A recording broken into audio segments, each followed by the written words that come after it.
Everyone, today I will discuss about equations of motion graphically. I mean graphical method. So first of all, I will discuss about graph. So see first about graph. So graph. First of all, graph is the distance time graph. Distance time graph हम लोग कैसे show करते हैं वो दिखा लेता हूँ पहले. तो हम लोग देखे थे कि स्पीड के बारे में. Distance time graph gives us speed because we know speed is equal to distance upon time. So इस टाइप का ग्राफ यदि रहा इधर डिस्प्लेसमेंट और इधर टाइम रहा, या तो डिस्टेंस रहा इधर टाइम रहा, तो हमको मिलता है ये स्पीड देता है या तो वेलोसिटी फिर देता है. ठीक है, बिकॉज स्पीड और वेलोसिटी में सिर्फ डिफरेंस डायरेक्शन का है, बाकी तो फार्मूला सेम ही होता है. तो यहाँ पे देखें कि यूनिफॉर्म स्पीड का ग्राफ किस टाइप से होता है. तो हम लोग जानते हैं कि uniform means equal distance covered by equal interval of time, मतलब equal distance covered by body with respect to equal interval of time. So graph will be for uniform motion straight line. इसका graph जो बनेगा वो straight line बनेगा कुछ इस type से. ये देखो ऐसे. बिकॉज ऑफ दिस, मान लो टाइम इतना लगा तो डिस्टेंस इतना कवर किया, फिर टाइम इतना आगे बढ़ा तो डिस्टेंस इतना, मतलब ये लाइन कैसा बनेगा, स्ट्रेट लाइन बनेगा. Means for uniform speed direction will be always straight line. Next one variable. अभी तो यूनिफॉर्म था, सेम था, इसलिए इसको बोल दिया. अब वेरिएबल का क्या होता है? Variable speed means equal distance covered by body with respect to unequal interval of time. मतलब किसी एक को अनइक्वल करना है. मतलब देख लो फॉर एग्जांपल कि मान लो टाइम यहाँ पे है, तो हो सकता है कि ये डिस्टेंस जो है सो थोड़ा कम हो, है ना. तो ऐसे कंडीशन में ग्राफ एक सबसे पहले इंक्रीजिंग का दिखाते हैं आपको कि इस तरह से इंक्रीजिंग ऑर्डर होगा. ये देखो ऐसे ग्राफ बनता है फॉर इंक्रीजिंग. मतलब क्या हुआ कि इस जगह पे तुम देखो कि 0 पे है, तो अभी डिस्टेंस कहाँ है, यहाँ है. टाइम कहाँ आ गया, थोड़ा टाइम आगे बढ़ गया, और आगे देखो इस जगह पे, तो टाइम यहाँ पे है और ये डिस्टेंस है मेरा. मतलब अनइक्वल है दोनों. यदि टाइम मेरा 5 है, टाइम 5 सेकेंड, तो हो सकता है कि डिस्टेंस जो है वो 3 मीटर हो. ठीक है, तो इस तरह से ये इंक्रीजिंग को दिखाता है. क्यों इंक्रीजिंग को इसलिए दिखाता है क्योंकि टाइम मेरा देखो, टाइम स्टार्टिंग में थोड़ा कुछ था, टाइम मेरा क्या हो रहा है, टाइम धीरे धीरे करके कम होता चला जा रहा है, और डिस्टेंस मेरा क्या होता जा रहा है, बढ़ता चला जा रहा है. मतलब ये इंक्रीजिंग ग्राफ, ये हमको इंक्रीजिंग को शो कर रहा है. और डिक्रीजिंग कैसे शो करता है, सो देखो ये शो करता है डिक्रीजिंग का इस टाइप से. This one shows decrement. तो इसको बोलते हैं यूनिफॉर्म, इसको बोलते हैं इंक्रीजिंग, और इसको बोलते हैं डिक्रीजिंग. ठीक है, डिक्रीजिंग. नेक्स्ट वन, मान लो कभी कभी तुम देखता होगा कि कार है, खड़े है, मतलब कहीं पे खड़ा है, बहुत देर तक खड़ा है, और टाइम मेरा निकल रहा है. मतलब देखो मान लो एक गाड़ी यहाँ तक चल गई, जा करके इस जगह पे, जिस समय मेरा 0 टाइम था, मतलब कार को हम इतना डिस्टेंस पे देख रहे हैं, यहाँ से 0 से इतना डिस्टेंस में हम कार को एक देख रहे हैं जो कि रेस्ट में है. अब कार जब वहाँ पे है तो मेरा क्या हो रहा है कि हम उसको देख रहे हैं, मेरा टाइम तो बढ़ता चला जा रहा है, बढ़ता चला जा रहा है, लेकिन एक कार जो है वहीं का वहीं है. तो ऐसे कंडीशन में देखो हम इतना टाइम पे देखे, टाइम मेरा यहाँ से 0 से आगे बढ़ा, तब भी ये कार यहीं पे था, फिर और आगे बढ़े तो फिर भी कार वहीं पे है. ऐसे कंडीशन में सब लाइन को मिला देंगे तो कुछ इस टाइप से बनेगा. तो इस तरह का लाइन यदि आपको पैरेलल मिले, टाइम के पैरेलल मिले, तो ये रिप्रेजेंट करता है कि रेस्ट का, रेस्ट के लिए ग्राफ है. This one graph for rest. मतलब यहाँ पे distance time, I mean displacement time graph बना रहे हैं, जो हमको क्या रिप्रेजेंट करता है, displacement time graph gives us speed. तो यहाँ पे स्पीड रिप्रेजेंट कर रहा है. यहाँ पे स्पीड क्या होगा, 0 स्पीड होगा, बिकॉज इट रेस्ट का ग्राफ है. ये क्या है, यूनिफॉर्म दिखा रहा है. ये क्या दिखा रहा है, इंक्रीजिंग दिखा रहा है. ये क्या दिखा रहा है, डिक्रीजिंग दिखा रहा है. इसलिए हम सब ग्राफ को समझ लिए.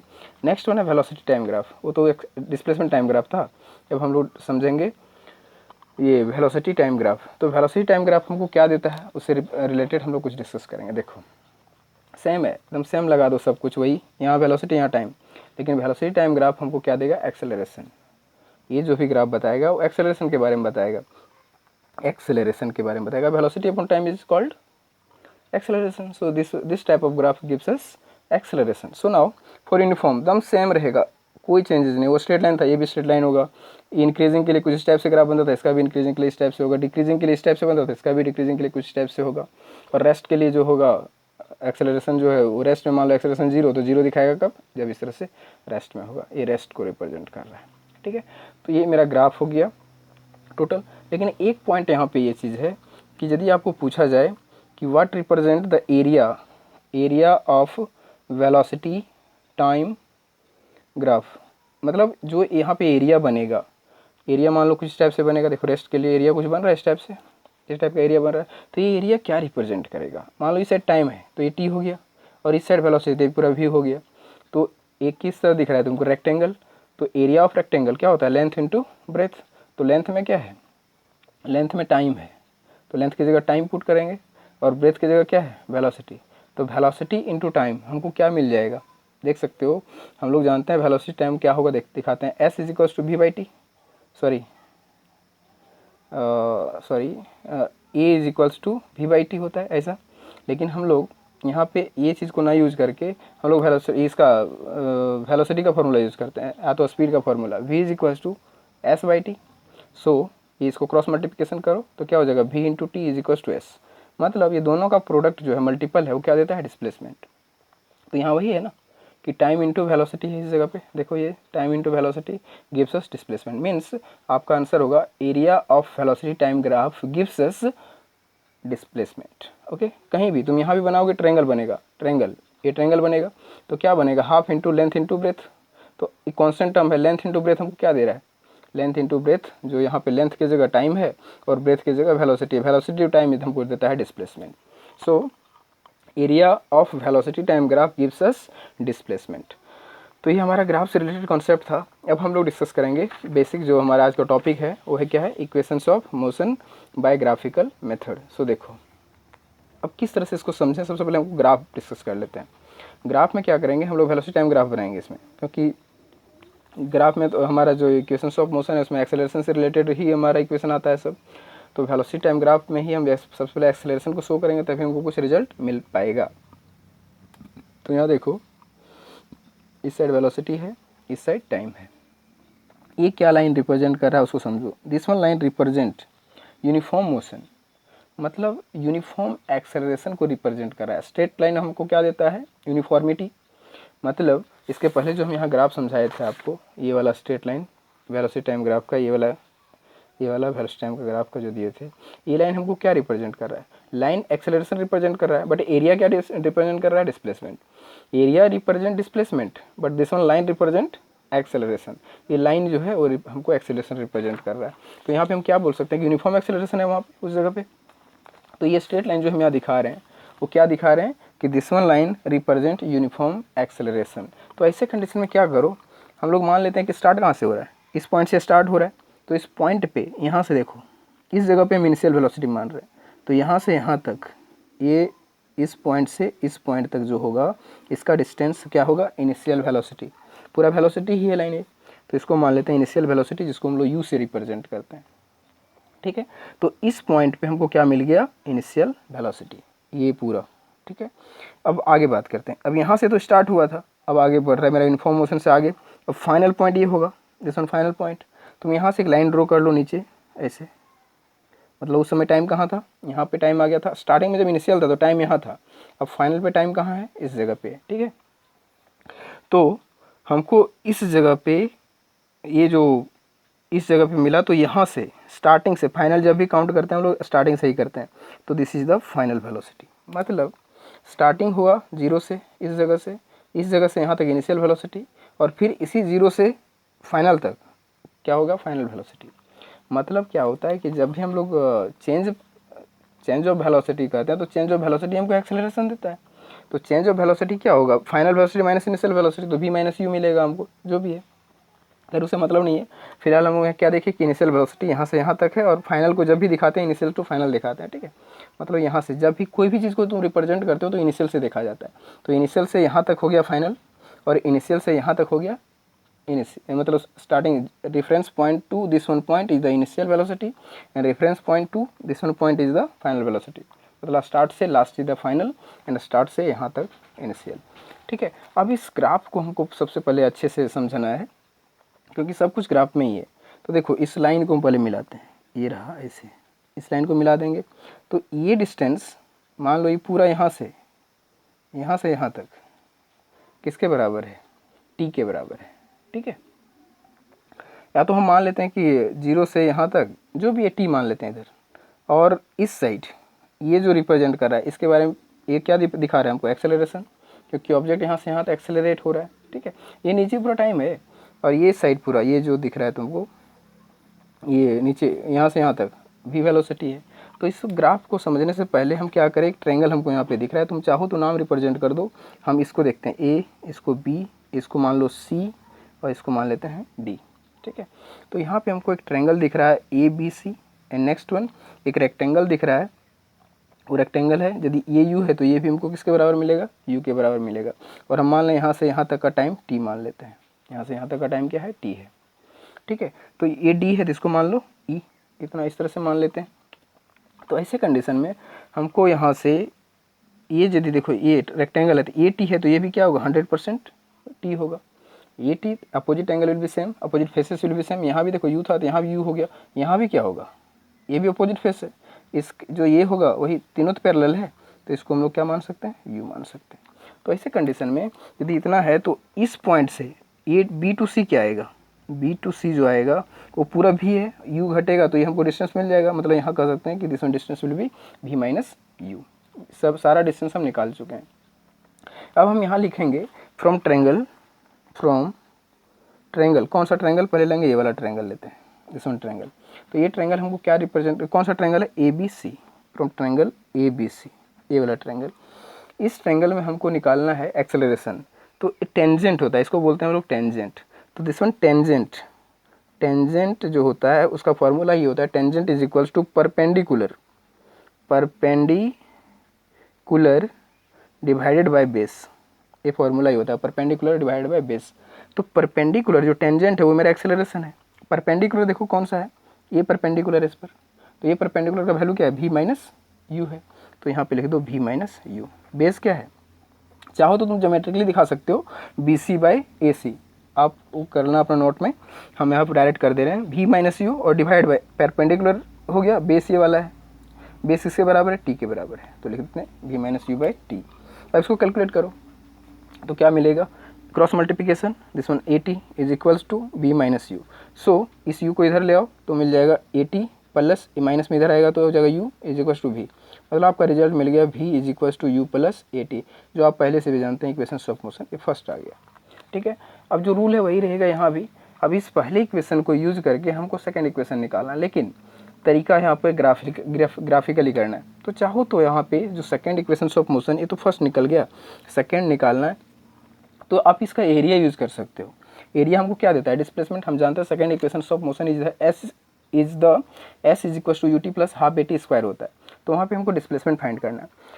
और अभी हम ग्राफ में पता किए थे, ग्राफ में भी इसके पहले हम लोग फाइंड कर चुके हैं कि एरिया वेलोसिटी टाइम ग्राफ का जो एरिया होता है हमको डिस्प्लेसमेंट देता है। तो यहाँ पे देखो ये पूरा एरिया बनेगा ट्रायंगल का, और ये किसका है, रेक्टेंगल का। दो एरिया है, तुम चाहो तो दोनों को ऐड कर दो, या फिर यहाँ पे दिख रहा है तुमको ये ट्रेपेजियम टाइप से, तुम ट्रेपेजियम का भी फॉर्मूला लगा सकते हो, या फिर ट्रायंगल का और रेक्टेंगल का निकाल के ऐड कर दोगे तो फिर भी वही रिजल्ट आएगा। तो लोग ट्रेपेजियम का फॉर्मूला डायरेक्ट लगा देते हैं क्योंकि ये ट्रेपेजियम टाइप से दिख रहा है। तो ये देखो parallel sides, this one is the parallel sides, ये दोनों पैरेलल साइड मिल गया, और ये क्या हो जाएगा, मेरा हाइट हो जाएगा। This one will be height and this one is the parallel sides. So formula of trapezium, मतलब यहाँ पे लिखते हैं एरिया ऑफ ट्रेपेजियम। ट्रेपेजियम का चाहो तो नाम दे सकते हो, क्या चीज़ है, A B C D E A, A B C D E A, यही है ट्रेपेजियम। तो इसके अकॉर्डिंग हमको एरिया ऑफ ट्रेपेजियम जो मिलेगा, area of trapezium is equals to 1/2 into parallel side, sum of parallel side into height होता है। ये फॉर्मूला है, sum of parallel sides into height. तो इसके जगह पे तुम फॉर्मूला पुट कर दो डायरेक्ट, क्या हो जाएगा, देखो एरिया ऑफ ट्रेपेजियम, ये जो एरिया ऑफ ट्रेपेजियम को क्या देता है, डिस्प्लेसमेंट, एस लिख देंगे डायरेक्ट, एंड 1/2 पैरेलल साइड कौन कौन सा है, हम डायरेक्ट लिख रहे हैं यहाँ पे, ये वो रिप्रेजेंट ज्योमेट्रिकली रिप्रेजेंट आप कर लेना, हम डायरेक्ट लिख रहा हूँ, देखो A E this one and D B D is the parallel sides. तो क्या हो जाएगा भी, और इधर पैरेलल साइड यू, तो डायरेक्ट लिख देता हूँ v plus u, this is the parallel side, sum of parallel sides हो गया। इनिशियल वेलोसिटी और फाइनल वेलोसिटी दोनों पैरेलल दिख रहा है, ये पूरा भी देख लो यहाँ पे, ये पूरा वी और ये यू, इसमें द पैरेलल साइड्स का सम हो जाएगा इनटू हाइट। हाइट क्या है, टाइम है इधर वाला, दिस वन टाइम, ऐसे लिख दिए। अब हमको करना क्या है, फर्स्ट इक्वेशन को यूज़ करना है, इक्वेशन 1 मान लो, तो यहाँ आप लिख सकते हो v का वैल्यू पुट कर दो डायरेक्ट, तो 1/2 v के जगह वैल्यू क्या पुट होगा, u प्लस ए टी, तो v के जगह हम यहाँ पुट कर दे रहे हैं u प्लस ए टी, और क्या बचा उधर यू था तो यू लिख दो डायरेक्ट, उसका पहले से था तो पहले वाला को यू छोड़ देते हैं इंटू टी। देखो रेड कलर से हम लिख दिए you plus A T because इसको हम यहाँ पे पुट किए हैं।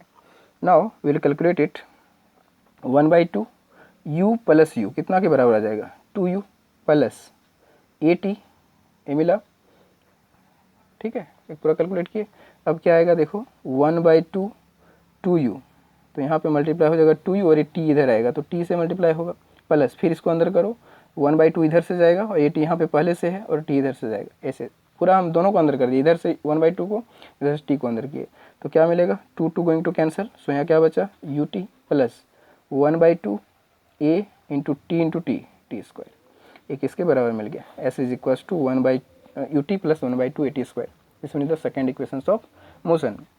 और थर्ड इक्वेशंस ऑफ मोशन हम लोग जो सॉल्व करने वाले हैं उसमें भी फर्स्ट इक्वेशंस ऑफ मोशन को यूज करके ही हम लोग third equations of motion find करेंगे। वो कैसे, सो देखो अब for third equations of motion हम लोग फिर इसी फॉर्मूला को यूज करेंगे, एरिया ऑफ ट्रेपेजियम।